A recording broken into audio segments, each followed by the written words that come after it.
Hello and welcome to Byju's IAS. Let's take up the analysis of today's The Hindu newspaper. The Union Cabinet has approved an ordinance to bring all the urban and multi-state cooperative banks under the direct supervision of the RBI in order to protect the interests of the depositors. See, as of now, these cooperative banks are under the dual control of the RBI and the Registrar of Cooperative Societies. This dual control has resulted in the lack of effective supervision and regulation of these cooperative banks, and it has allowed a number of them to commit serious incidents of fraud and financial irregularities.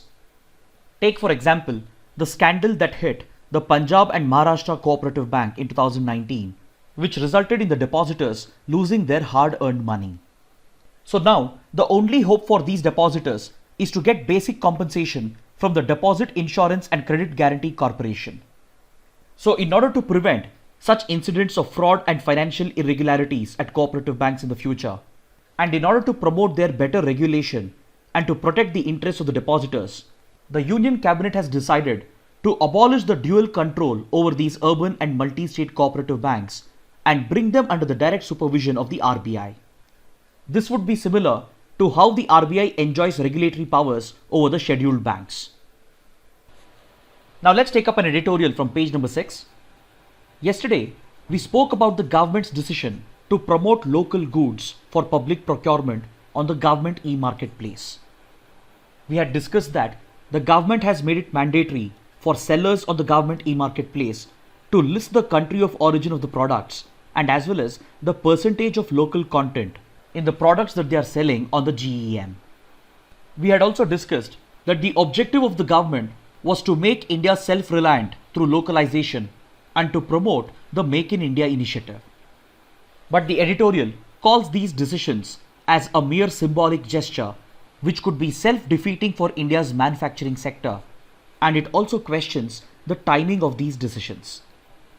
Because these decisions come at a time when the global economy has been hit by the pandemic, and it comes at a time when the government has been pushing for self-reliance or Atmanirbharata, and at a time when border tensions are increasing with China.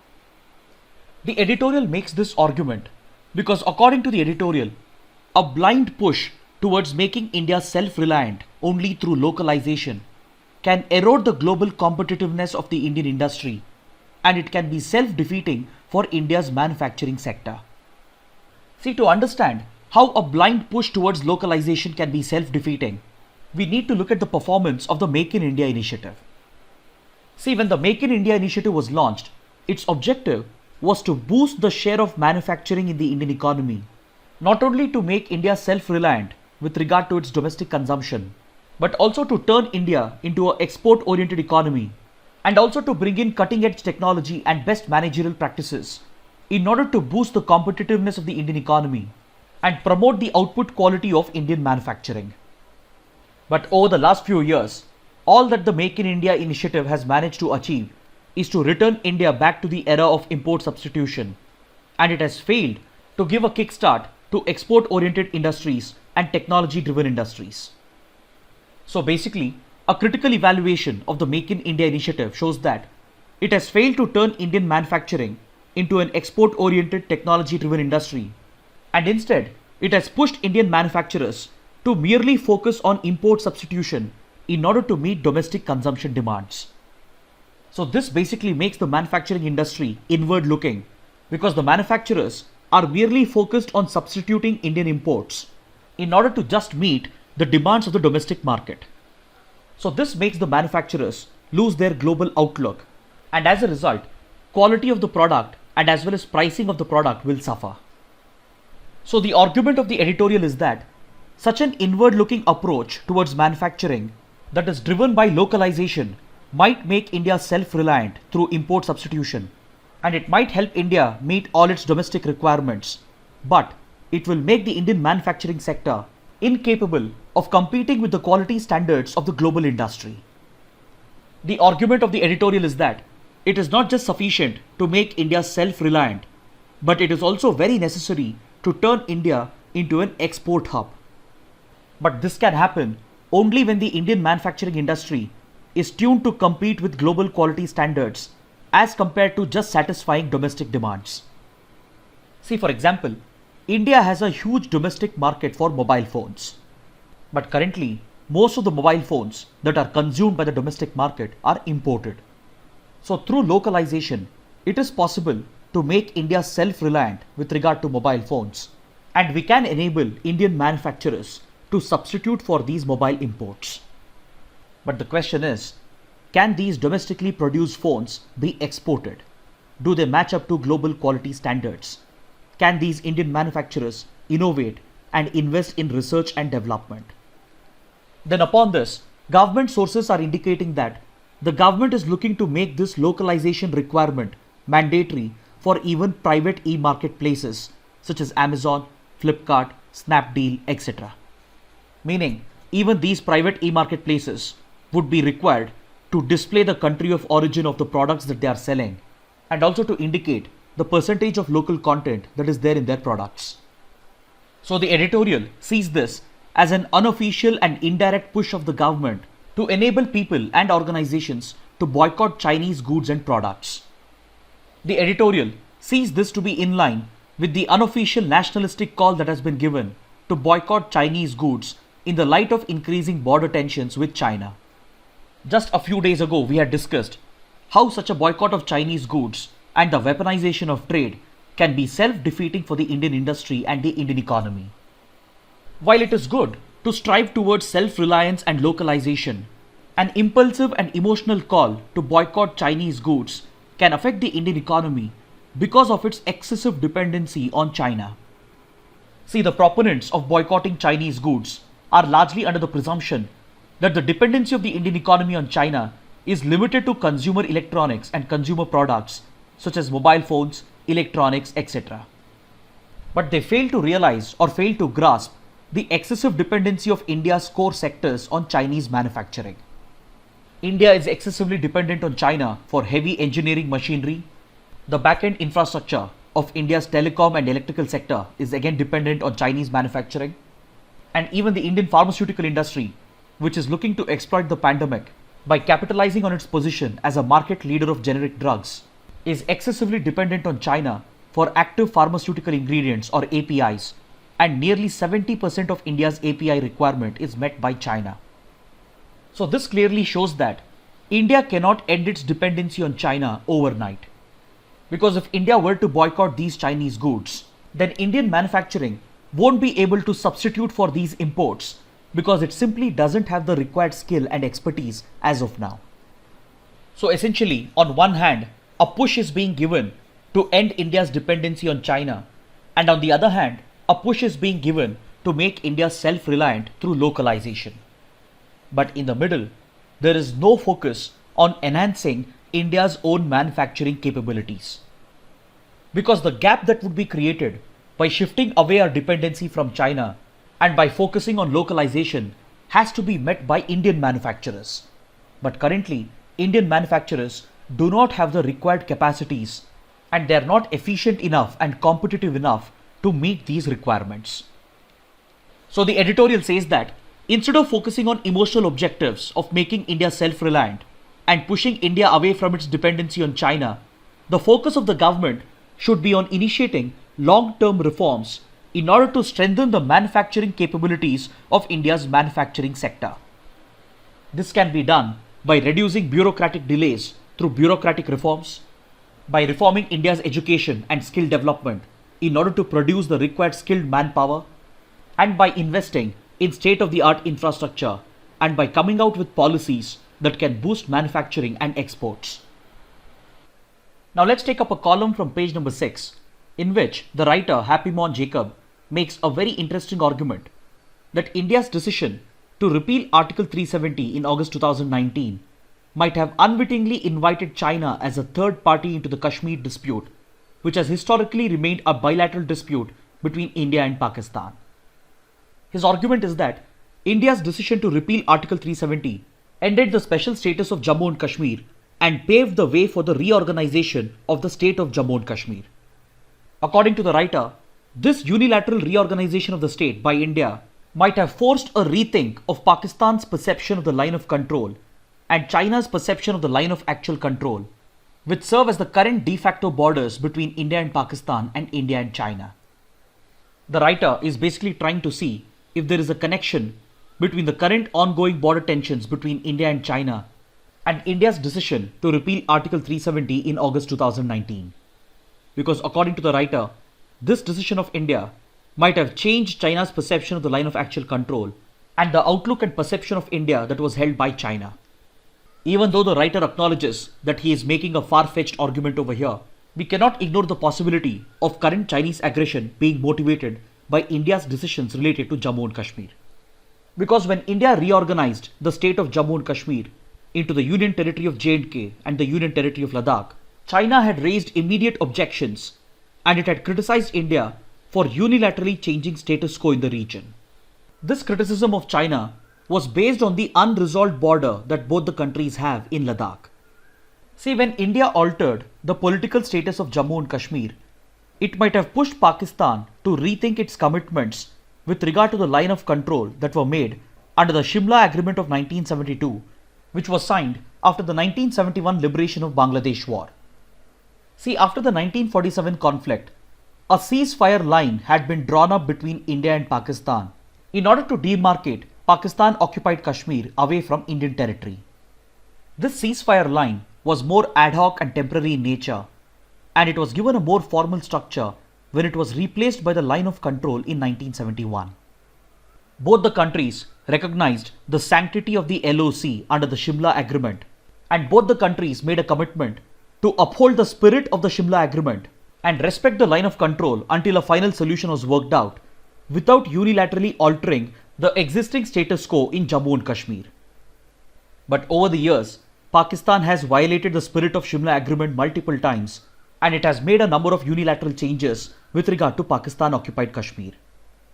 But India, which has by and large upheld the sanctity of the LOC and had kept the status of J&K unaltered, might have pushed Pakistan to rethink its commitments under the Shimla Agreement after it unilaterally decided to repeal Article 370 and reorganize the state of Jammu and Kashmir. See, there is no doubt that repealing Article 370 was purely an internal matter of India. Neither Pakistan nor China get to have a say in it.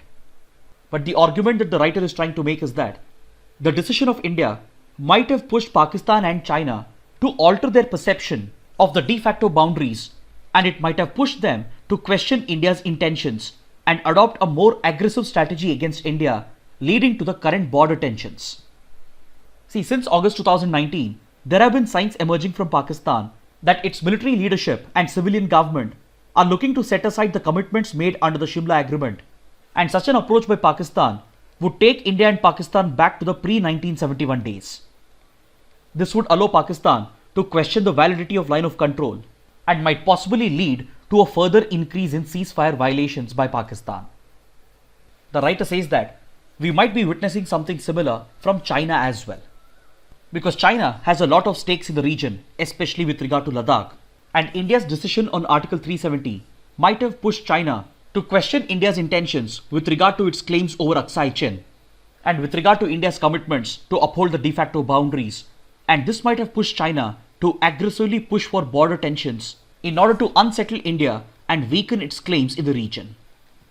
See, even before Article 370 was repealed, China had been observing the increasing assertiveness of India in the region. Over the last few years, India has made its opposition to the China-Pakistan economic corridor very clear, as it runs through the Gilgit-Baltistan region, which is an area claimed by India. Even though India sees this as purely a bilateral dispute between India and Pakistan, China has a different perception, as it recognizes Pakistan's claims over POK and Gilgit-Baltistan, and it has been willingly pushing ahead with the CPEC corridor, which is a part of its ambitious Belt and Road Initiative.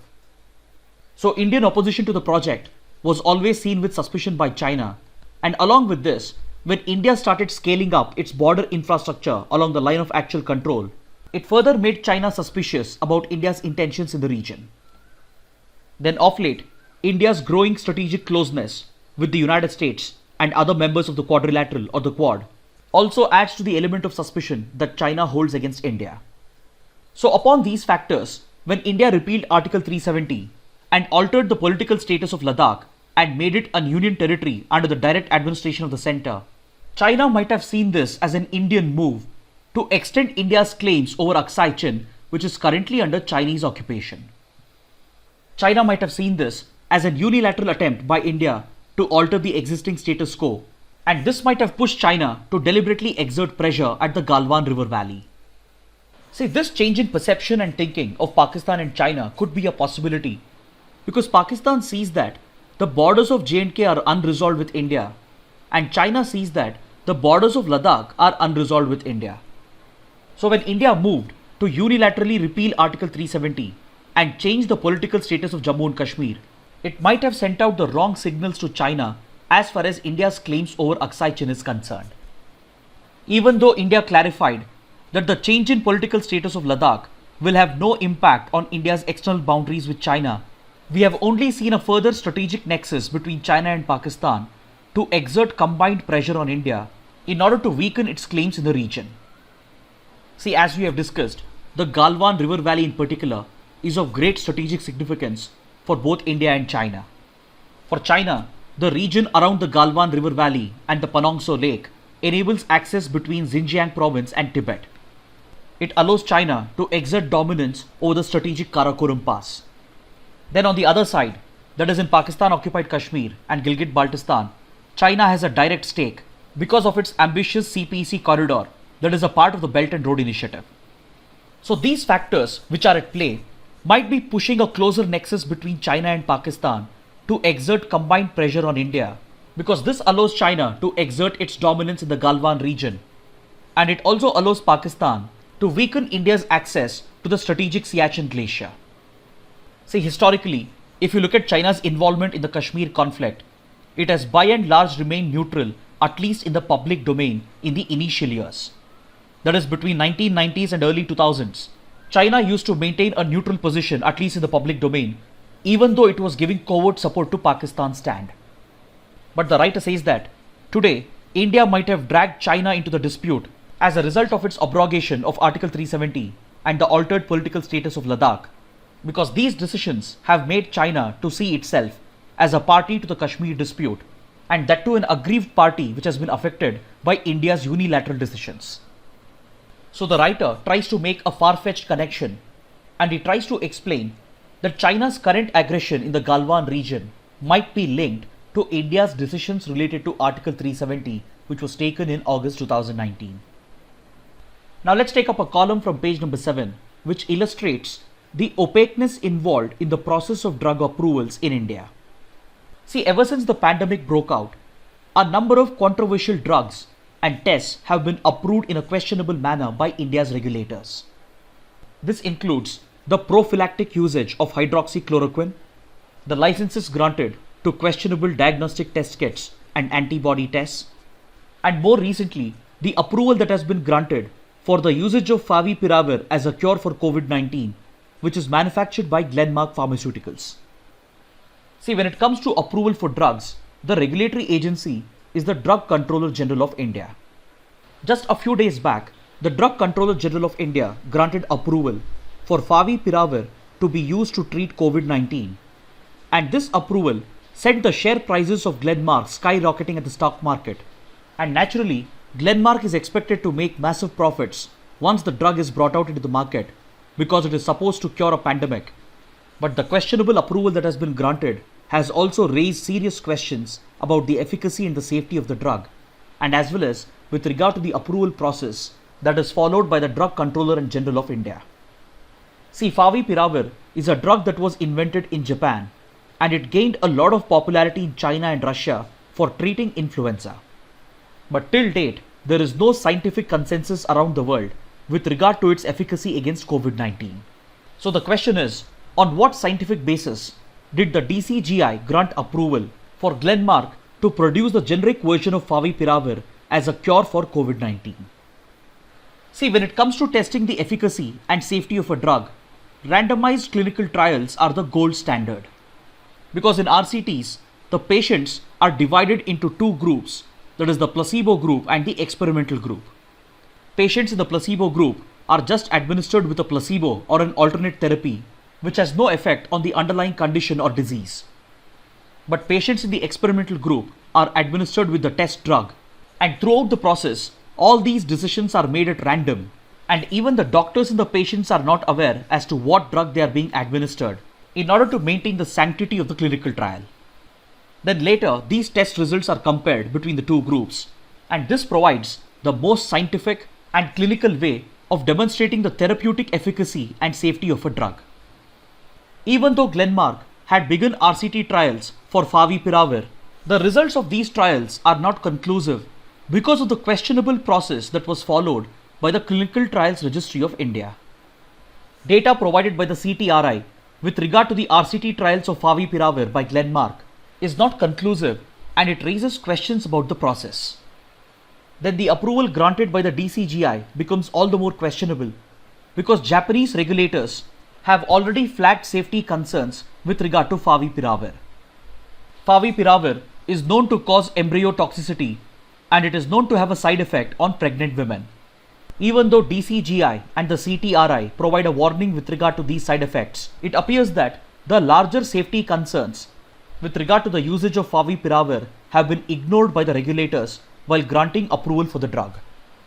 The writers also point out that the popularity of this drug in China and Russia for treating COVID-19 is entirely based on observational studies and not on RCT trials. The writers point out how these observational studies can be flawed and how they are not as foolproof as RCT trials.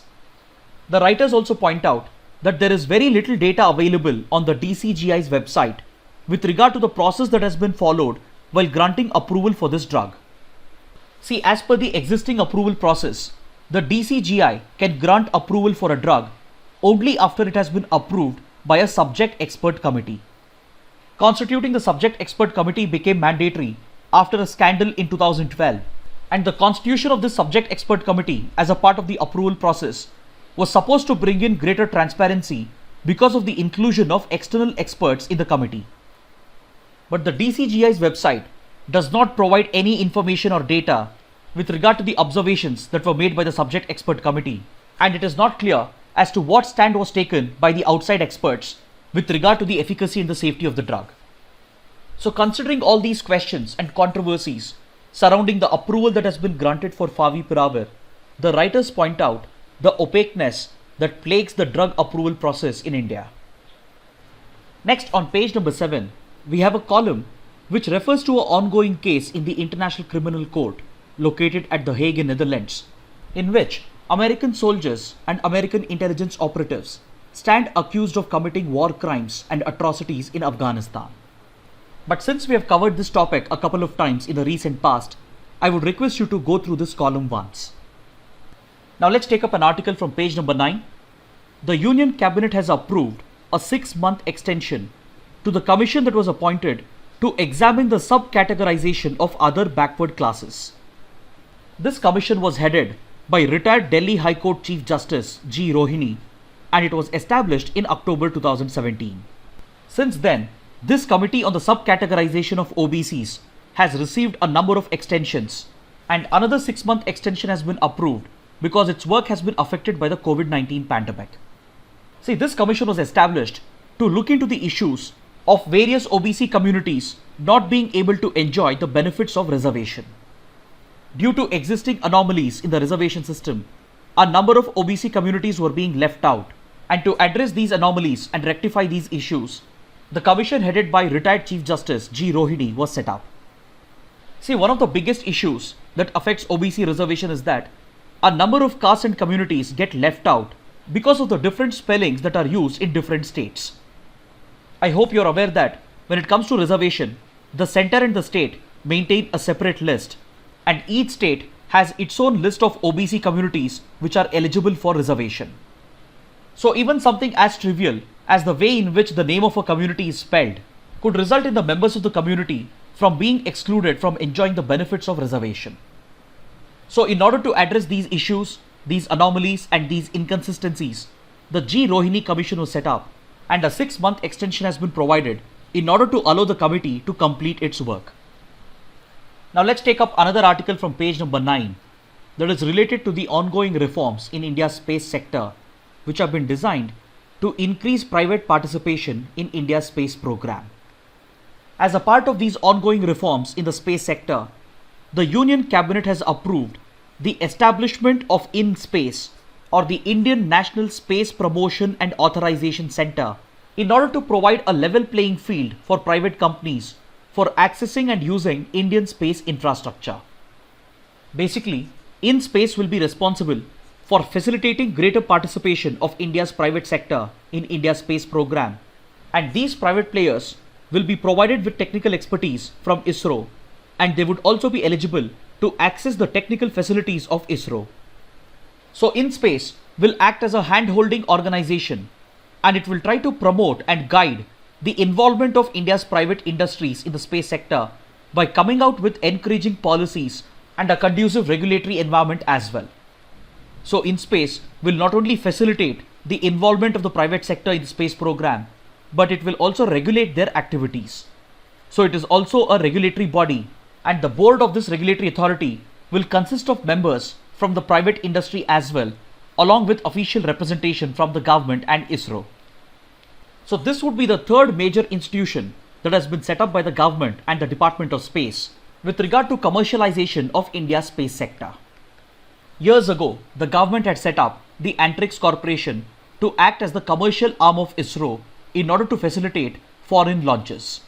Especially the launch of foreign satellites on Indian launch vehicles was being facilitated by Antrix Corporation, which was bringing in precious foreign exchange. Then recently, the Department of Space introduced a major reform by establishing New Space India Limited. The mandate of New Space is also to encourage the participation of private industry in India's space program, and it is primarily focused on nurturing and encouraging space-based startups. Now we have a third entity known as IN-SPACE, which will not only encourage private participation and try and create a level playing field for accessing and using Indian space infrastructure, but it will also function as a regulatory authority. Next, we have an article on page number 10, according to which Pakistan will continue to remain on the grey list of FATF. But we have covered this topic and the background to this topic in detail on multiple occasions, including on the 27th of Jan, the 19th of Feb and the 16th of Feb. So kindly go back and watch this analysis for further understanding. Now let's take up another article from page number 10. UNESCO has come out with its Global Education Monitoring Report for 2020. This report highlights how the COVID-19 pandemic has increased inequalities in education around the world. Because the pandemic resulted in the closure of schools around the world, and as a result, it has disrupted access to education and learning. The report says that the biggest rise in inequalities with regard to education has been noticed in lower income and middle income countries. Even though most of these countries and institutions in these countries have already switched to distance learning through online and digital platforms, the question of access and reach still remains. Because not every student and teacher have access to high-speed internet connectivity, and not every student and teacher own a smartphone or a laptop. So the report notes that these factors affect access and reach to online learning platforms, and moreover, online learning is not really a substitute for a classroom, because a classroom is an ecosystem in itself. It provides a number of support mechanisms to a student, and it not only imparts them with knowledge, but it also teaches them a number of life skills through interaction with teachers and their peers. The classroom environment will also help in taking care of the nutritional needs of the students through free meals. For example, the midday meal program of India, which has currently been disrupted because of the pandemic. And the classroom environment also helps in taking care of the health and sanitation needs of the students by providing toilets, free napkins, etc.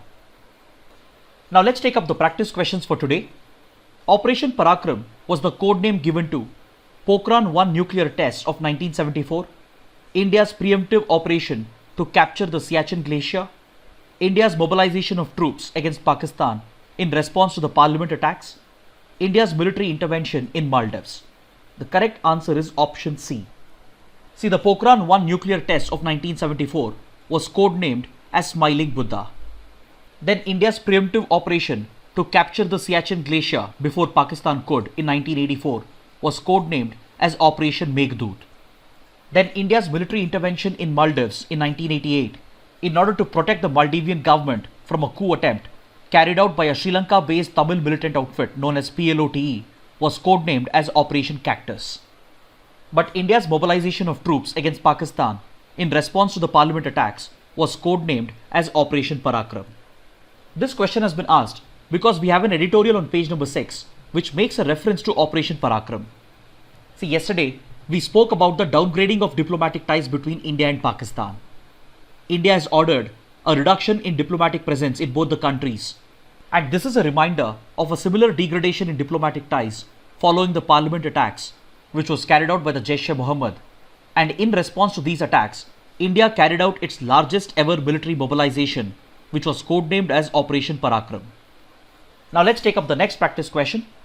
Which protected area is considered to be the only sanctuary in Andhra Pradesh for the Asian elephant? The correct answer is option C. It is the Kaudinya Wildlife Sanctuary, which is a part of the Eastern Ghats. Please look at the map. This is where the Kaudinya Wildlife Sanctuary is located in Andhra Pradesh, and it is located close to the borders with Karnataka and Tamil Nadu. And this happens to be the only elephant reserve in Andhra Pradesh that acts as a sanctuary for the Asian elephant, and these elephants usually cross over from neighboring Karnataka and Tamil Nadu. This question has been asked because we have a small article on page number 8 which refers to the unfortunate death of an elephant at the Kaudinya Wildlife Sanctuary. Now let's take up the next practice question. World Economic Outlook is published by the International Monetary Fund or IMF. Option B is the right answer. This question has been asked because according to this article on page number 14, the IMF has projected a contraction of 4.5% in India's GDP. This contraction of the Indian economy, which would be the first in decades, has been attributed to the impact of the COVID-19 pandemic. Now let's take up the next practice question. Which of the following statements are correct? The Shwe Oil and Natural Gas Project is an offshore gas field located along the Rakhine coast of Myanmar in the Bay of Bengal. It has been developed by a consortium of companies from India, South Korea and Myanmar. Both the statements are correct. Option C is the right answer. Please look at this map. This is where the Shwe oil field is located in the Bay of Bengal. It is located along the Rakhine coast of Myanmar. This oil and gas field is being exploited by a consortium of companies from India, Myanmar and South Korea, including the ONGC Videsh Limited or OVL and GAIL from India, and as well as POSCO Daewoo from South Korea. This question has been asked because according to this article on page number 14, the Cabinet Committee on Economic Affairs has approved an additional investment of around $121 million by OVL in the further development of the Shwe oil and gas project in Myanmar. Now let's take up the next practice question. Which of the following statements are correct? Government of India announced the establishment of an Animal Husbandry Infrastructure Development Fund in the 2019-20 budget. Its objective is to incentivize investments in the establishment of infrastructure for dairy and meat processing and value addition infrastructure and establishment of animal feed plants in the private sector.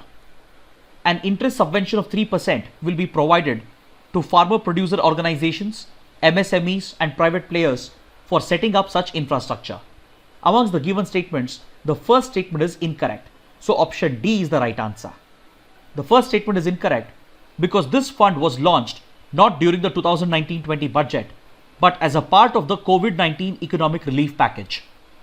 It has been designed to incentivize private investments in the animal husbandry sector that provides for value addition, especially with regard to dairy and meat processing, and for the establishment of animal feed plants. This fund, which was announced as a part of the COVID-19 economic relief package, has been granted approval to be established by the Cabinet Committee on Economic Affairs as per this article on page number 14. Now let's take up the next practice question. The triumvirate of Lal Bal Pal changed the political discourse of the Indian independence movement by advocating the Swadeshi movement. Option A is the right answer. This question has been asked because according to this article on page number 15, an NGO based out of Pune is trying to revive the spirit of Lal Bal Pal, that is Lala Lajpat Rai, Bal Gangadhar Tilak and Bipin Chandra Pal, who were three prominent leaders of India's freedom struggle who advocated the Swadeshi movement as a response to the partition of Bengal. This NGO is trying to revive the spirit of Lal Bal Pal in order to commemorate the death centenary celebrations of Bal Gangadhar Tilak.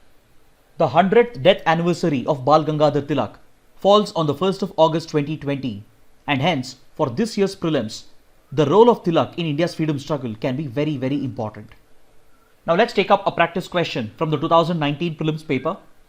In the context of wearable technology, which of the following tasks are accomplished by wearable devices? See, wearable technology refers to smart digital watches, activity trackers, etc. Such wearable technology can identify the location of a person, it can monitor the sleeping patterns of a person, it can also assist the hearing impaired through haptic feedback, that is through vibrations.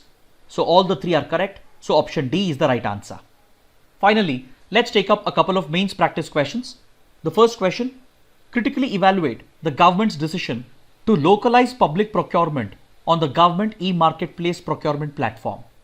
The second question, in your opinion, to what extent has the Indian decision to abrogate Article 370 contributed to increased tensions between India and China? Examine. Kindly write an answer for these questions and post your answers on the comment section below. So this concludes our discussion for the day. Thanks for watching.